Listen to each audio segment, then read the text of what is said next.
تعالیٰ اپنے بندوں سے 70 ماؤں سے زیادہ محبت کرتا ہے۔ پھر یہ سوال پیدا ہوتا ہے کہ اگر اللہ اتنا محبت کرنے والا ہے تو بیماری، مصیبت اور آزمائشیں کیوں پیدا کرتا ہے؟ آئیے اس کو دین کی روشنی میں تفصیل سے سمجھتے ہیں۔ نمبر 1، بیماری اللہ کی آزمائش ہے۔ اللہ تعالیٰ قرآن میں فرماتا ہے، سورہ بقرہ آیت نمبر 155، یعنی ہم ضرور تمہیں آزمائیں گے کچھ خوف، بھوک، مالوں کی کمی، جانوروں اور پھلوں کے نقصان سے، اور صبر کرنے والوں کو خوشخبری دے دو۔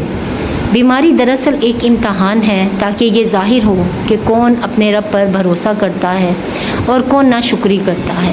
نمبر 2، بیماری گناہوں کا کفارہ ہے۔ رسول پاک صلی اللہ علیہ وآلہ وسلم نے فرمایا، مومن کو جو بھی تکلیف پہنچتی ہے، خواہ وہ کانٹا چبھنے کی ہو یا اس سے زیادہ، اللہ تعالیٰ اس کے ذریعے اس کے گناہ مٹا دیتا ہے۔ صحیح بخاری مسلم کی حدیث ہے، یعنی بیماری بندے کے گناہوں کو معاف کرنے کا ذریعہ ہے۔ یہ اللہ کی رحمت ہے کہ وہ بندے کو چھوٹی سی تکلیف دے کر آخرت کی بڑی سزا سے بچا لیتا ہے۔ نمبر 3، بیماری درجات بلند کرنے کا ذریعہ ہے۔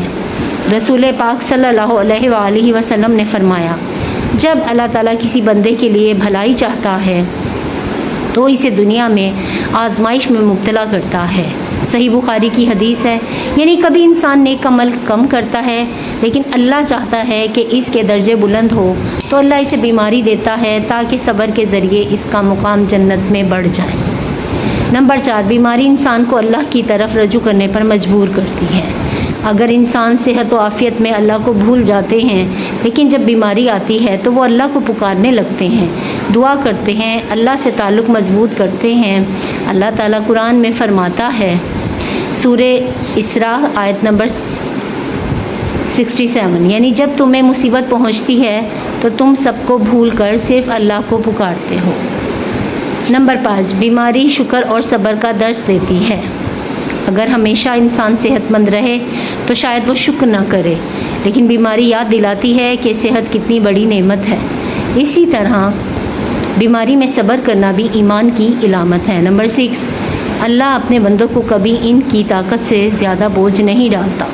قرآن میں ہے، سورہ بقرہ 286 آیت نمبر، یعنی اللہ تعالیٰ کسی بھی بندے پر اس کی طاقت سے زیادہ بوجھ نہیں ڈالتا۔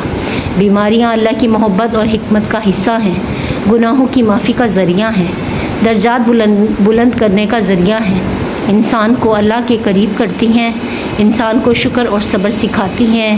یہ سب دنیاوی آزمائشیں ہیں تاکہ آخرت کی کامیابی حاصل ہو۔ ہمیں ہر حال میں اللہ کا شکر ادا کرنا چاہیے، صحت میں بھی اور بیماری میں بھی۔ اب میں یہاں پہ آپ کو جو میں نے ہوم میڈ پروڈکٹ بنائی ہے الشفا سرکہ اچار، اس کے بارے میں تھوڑی سی تفصیل بتاتی چلوں۔ الشفا سرکہ اچار خالص دیسی اجزاء سے تیار کردہ 100% نیچرل، نہ کوئی کیمیکل، نہ کوئی آرٹیفیشل فلیور، یہ نہ صرف آپ کے کھانوں کے ذائقے کو دوبالا کرتا ہے بلکہ صحت کے لیے بھی بے حد مفید ہے۔ شفا، ذائقہ اور قدرتی توانائی سب ایک ہی جار میں، ایک بار استعمال کریں اور ہمیشہ کے لیے اپنا لیں۔ گھر کی بنی ہوئی چیز کی لذت ہی الگ ہوتی ہے۔ الشفا سرکہ اچار ماؤں کے ہاتھوں کا ذائقہ، خالص اجزاء کے ساتھ، اب فیملی کے ہر کھانے میں خوشبو بھی، ذائقہ بھی اور صحت بھی۔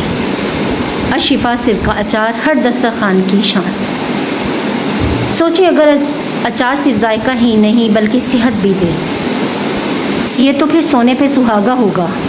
الشفا سرکہ اچار بہت ساری سبزیوں کو ملا کر بنایا گیا ہے، مختلف قسم کی سبزیوں کو ملا کے بنایا گیا ہے۔ ان سبزیوں کے ساتھ دیسی مسالے شامل کیے جاتے ہیں اور پھر ان کو قدرتی سرکے میں ڈالا جاتا ہے۔ سرکہ نہ صرف ذائقہ بڑھاتا ہے بلکہ صحت کے لیے بھی فائدہ مند ہے۔ یہ ہاضمہ بہتر کرتا ہے، جسم کو ہلکا رکھتا ہے اور چہرے پر تازگی لاتا ہے۔ یعنی یہ اچار صرف ذائقے کے لیے نہیں بلکہ صحت کے لیے بھی ایک بہترین انتخاب ہے۔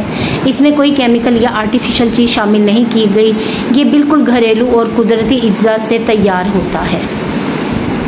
سبزیوں کی تازگی، دیسی مسالوں کی خوشبو اور سرکے کی افادیت، یہ سب مل کے الشفا سرکہ اچار کو ایک خاص اور صحت مند پروڈکٹ بناتے ہیں۔ ویڈیو پسند آئے تو لائک کیجئے، کمنٹس کیجئے اور الشفا اچار کو اپنے دسترخوان پہ ضرور شامل کیجئے۔